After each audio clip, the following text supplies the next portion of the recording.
குதிரைகள் எல்லா குதிரைகளோடு கலந்து கொண்டு இருக்குது. அந்த குதிரைகள் எல்லாம் ஒரு இடத்துல போய் அது சிறைபிடிக்கப்படுகிறது, ஒரு இடத்துல ஒதுக்கப்படுகிறாங்க. அங்கே பார்த்தீங்கன்னா அந்த குதிரைக்கு தீவனம் கிடையாது, சாப்பாடு கிடையாது. சில குதிரைகள் எரிக்கப்படுகிறது. இதை தரிசனங்கள் பார்க்க பார்க்க அடுத்தது இந்த உலக நிகழ்வுகளையும் கர்த்தர் காட்டுகிறார். இப்போ நடக்கிற காரியங்கள், வன்முறைகள் இது இன்னும் நீடிக்கும், இன்னும் ஒரு 6 மாதங்கள் நீடிக்கும் என்று அதிகப்படியாக பாருங்கள்.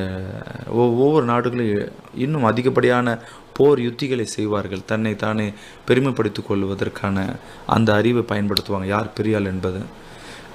இதில் என்ன நடக்கும், இதில் நம்ம என்ன செய்யணும்? இது கர்த்தர் செய்கிற காரியம். என்ன சொல்கிறாரோ அதுதான் வேதத்தில் என்ன சொல்கிறோ அதை நடந்து கொண்டிருக்கு. இதில் நம்ம கிறிஸ்துவில் இருக்க நம்ம என்ன செய்யலாம், அதை தான் நான் சொல்ல விரும்புகிறேன். இதை நாடு எப்படி நடக்கும் அடுத்தது சொல்கிறது தீர்க்கதரிசிகள் இல்லை. நம்மை நாமே பாதுகாத்து கொள்ளணும். நம்ம